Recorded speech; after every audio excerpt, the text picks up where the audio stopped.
What up, what up, what up? We are back. Who am I? Jersey Street Corner, and this is the Prison Talk Show, people.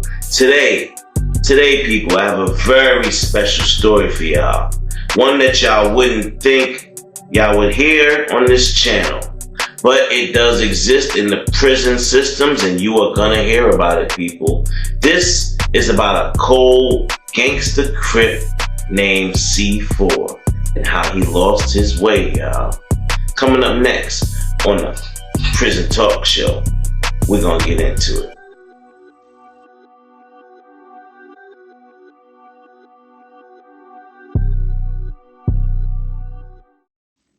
Now, C4 was the big Crip, the big neighborhood Crip homie, OG, gangster, killer. He ran a cold game, y'all. He had his soldiers in line. His soldiers was ready for war. They knew everything they were supposed to know if they was to ever be checked by anybody in any prison system. If they came from his army, they were well trained. Now, y'all might think, well, how did he get into the picture? What are we talking about him for? Well, we're going to get to that, y'all. Slow down a little bit. Hit that like button, too. Alright, check it out, y'all. C4 was a known op to my cousin Didi and his Bloods. They had no dealings with C4 and his crew. They ain't even talk to him. They ain't sit next to each other and chow. They ain't stand next to each other in any lines. They didn't go to the library together, nothing. These sets would never even play a game of basketball together. Unless it was some serious money on the line, in which somebody probably still gonna end up getting unalived after that game. Because I've seen that happen too, y'all. We'll talk about that on another date. C4 had a lot of Crips in his pod. And he was in control, y'all. So what he said goes. He said, anybody selling anything on this block, I get 10%. Anybody bringing anything in, I get 10%. You got to talk to me before you make your hookup spread and make sure you got enough for me before you go ahead and invite other people to the spread. Don't think things are sweet up in here. Just because I'm letting y'all live don't mean I'm not going to be gangster OG, triple OG up in here. Now y'all going to fall in line or y'all going to get that blade? Which one y'all want? And to be honest, y'all, from what I heard, he was talking to his own Crip members like that. And he was talking to everybody else in the pod like that. Whatever affiliation they had, he would stand up on top of the table and let it be known, I'm the big neighborhood Crip. Y'all ain't gonna do nothing to me up in here. C4, that's what they call me. Everybody listening, like, who this fool up on the table? Man, ain't nobody studying you, man. Move around, move out the way. So, they would have their daily meetings, y'all. They would go out to the yard and walk. And they'd walk around. There's nothing to do, y'all, but either lift weights or walk around the yard 100 times. Count your steps or something, or plot on your next move, or whatever you went to, y'all. Outside rec was used for many, many things. We'll get into that. So, C4 and his whole crew walking around, you know, they see the Bloods over there in their corner. They see the Nietas over there. They chilling. And, you know, they see the Muslims over there in their corner. They chilling. Everybody doing their thing, y'all. They going easy. So far, ain't nobody got stabbed. Ain't nobody got unalive today. What Ice Cube said, y'all, today was a good day. So, things will progress, and they will go back to the cell for count.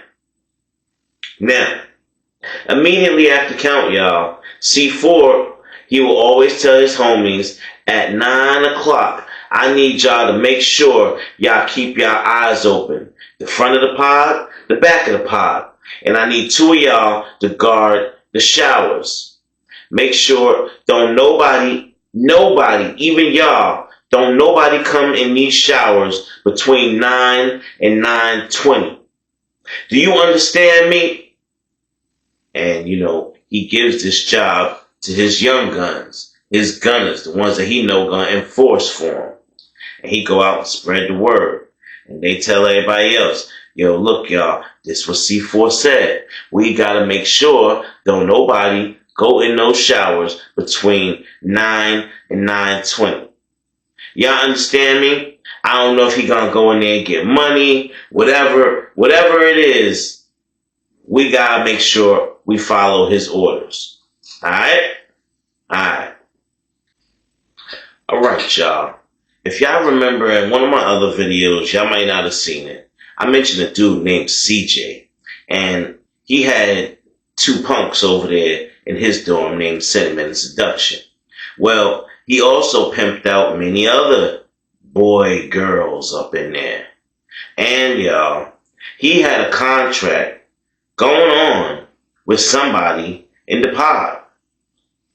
Now, CJ was a true businessman. He liked to keep things in the dark.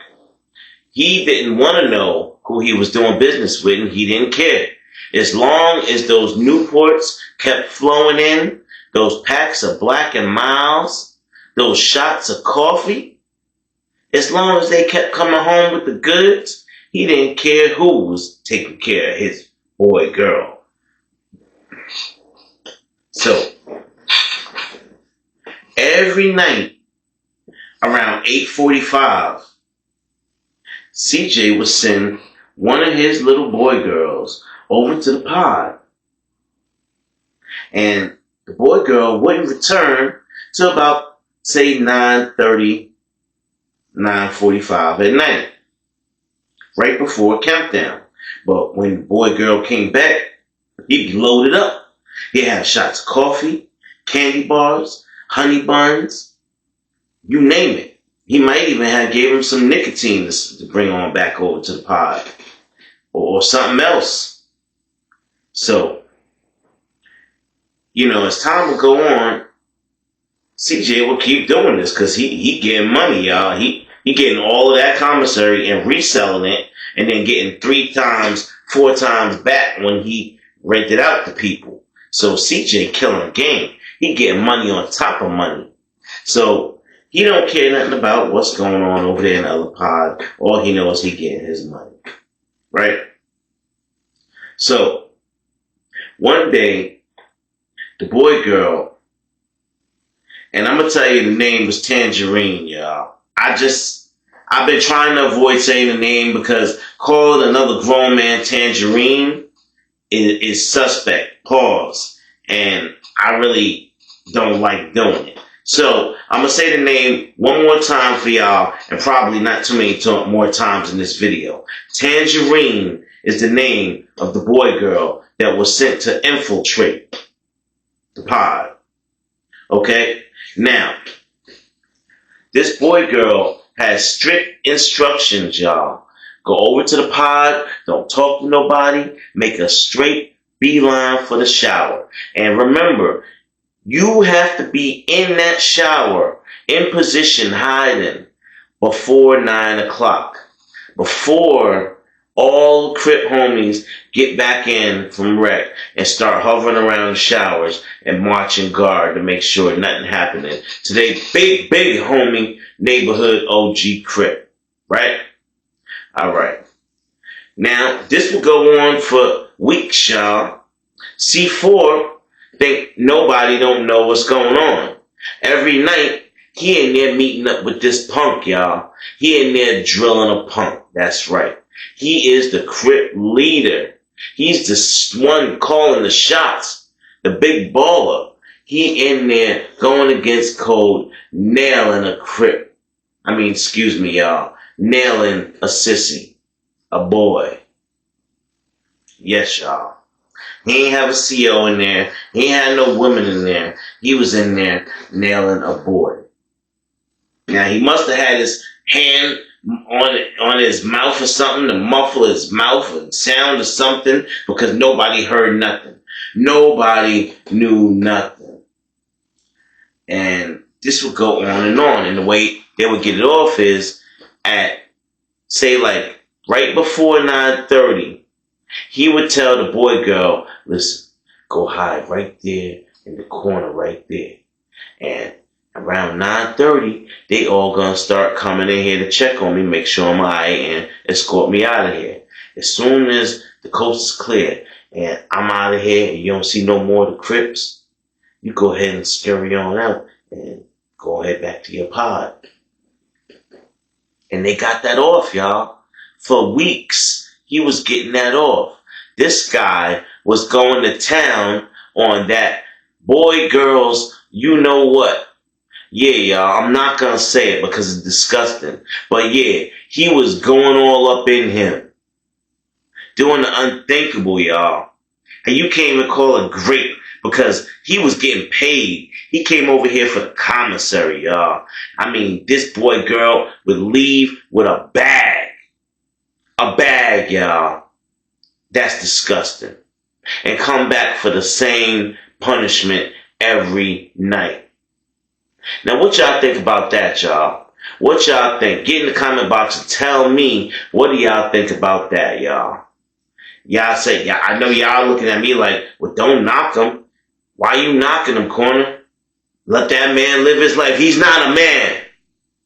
Once you do something like that, in my eyes, you are not a man, and you will be dealt with as such.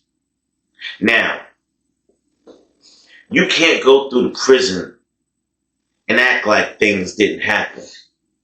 All it takes, people, is one person to get suspicious, one person to see something out of the ordinary, one person to open their eyes and look and say, nah, something ain't right.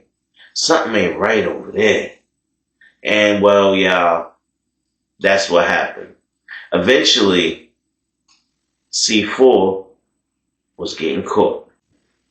Now, say around 8:30-ish, one of the young Crips, a prospect, he would come on over to the shower with his shower shoes on and his towel and all that.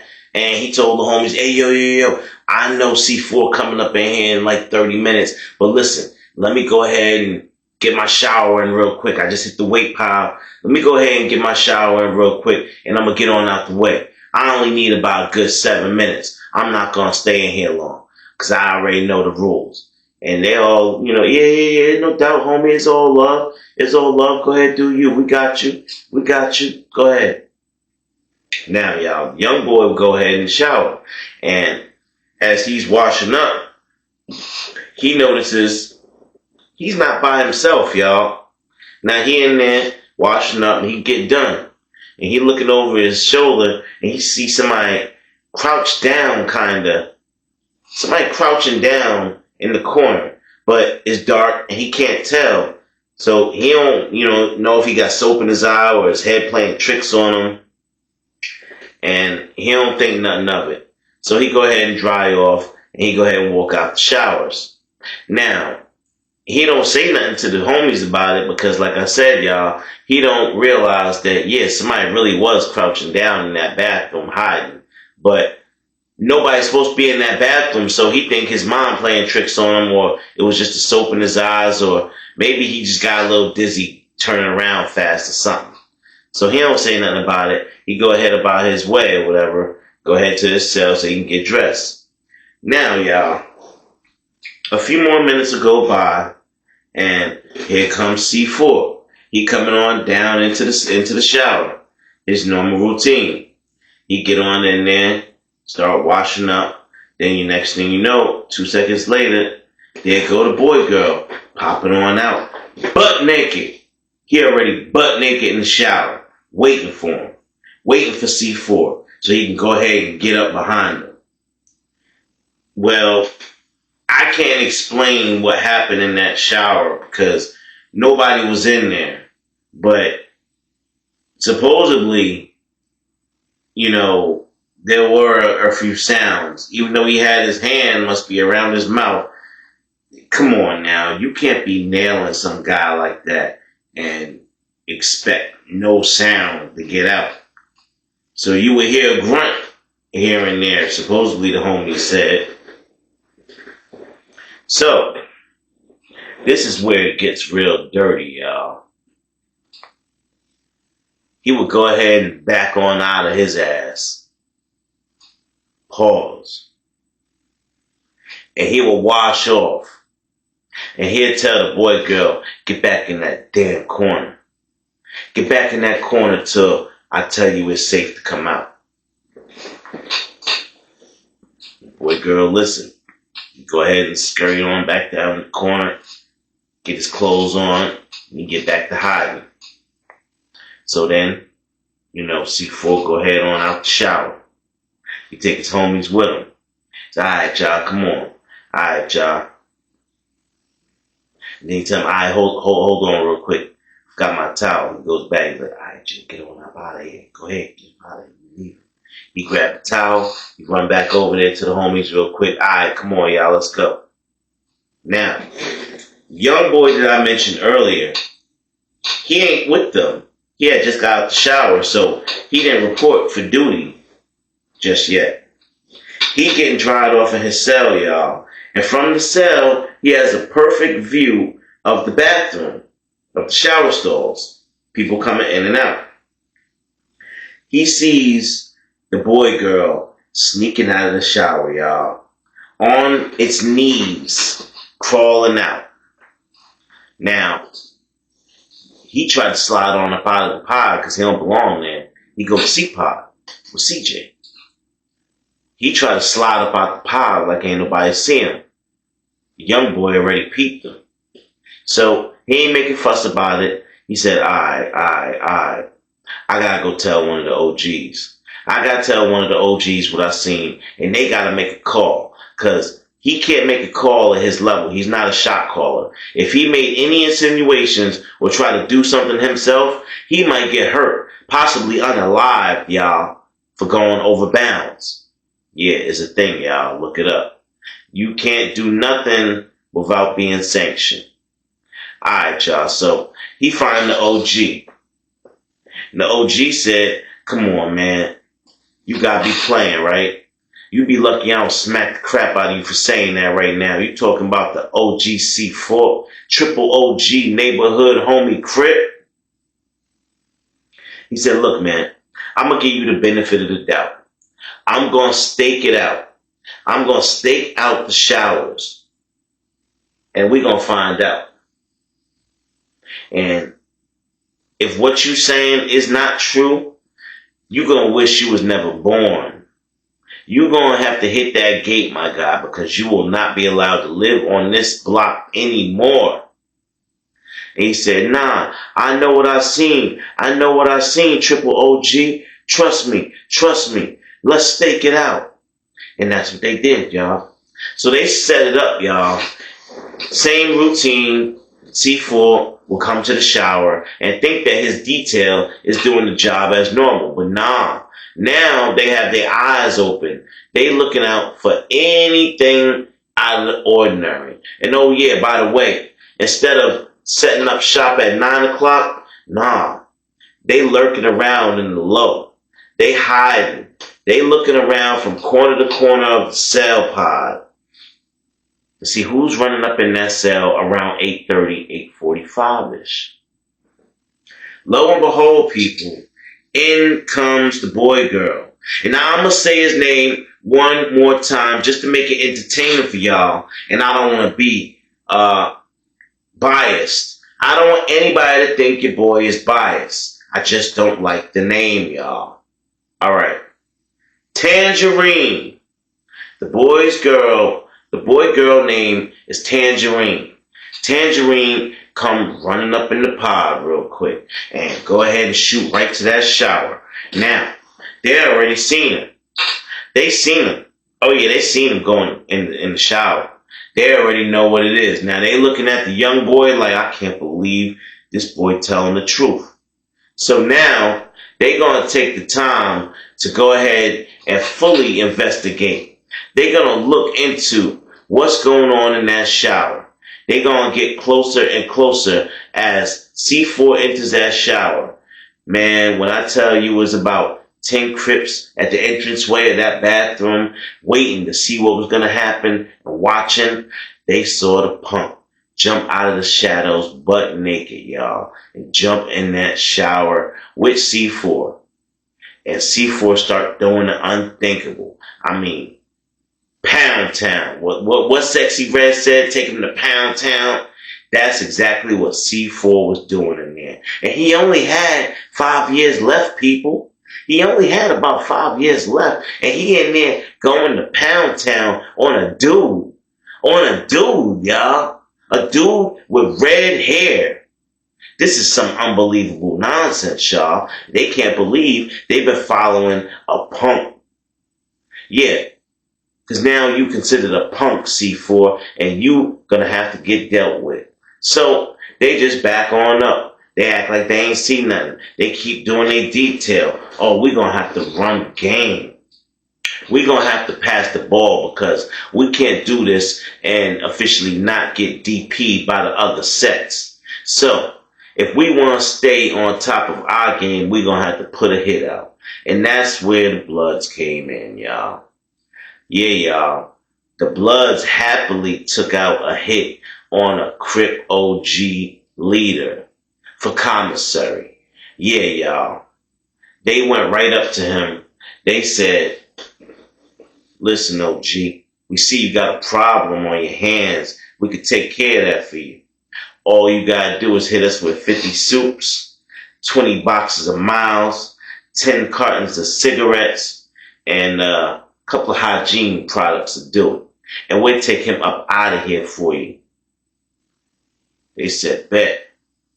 Go ahead and handle that. We're gonna have to see the stuff first, homeboy. No offense, but you were Blood and I'm a Crip, so y'all already know. They said, yeah. And they went 10 minutes later, came back with all the commissary, y'all. My cousin Dee took his strongest goons in the joint. They went and found this man, y'all. Listen, I shouldn't even be telling y'all this because my cousin involved, but they put about 100 holes in this guy. I mean, they hit him with the shiv so many times. It was so brutal.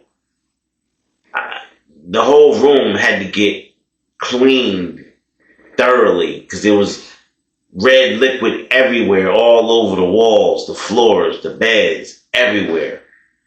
So you can only imagine what they did to this guy. And that was the price he paid for being a boy buster in prison. He got dealt with even more viciously, y'all, because he was supposed to be the set leader.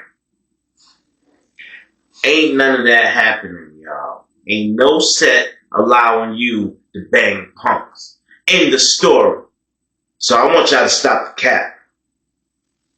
Y'all stop it with these gang leaders letting they gangs bang punks and sissies in jail and come home and say they straight. Nah, you a punk too.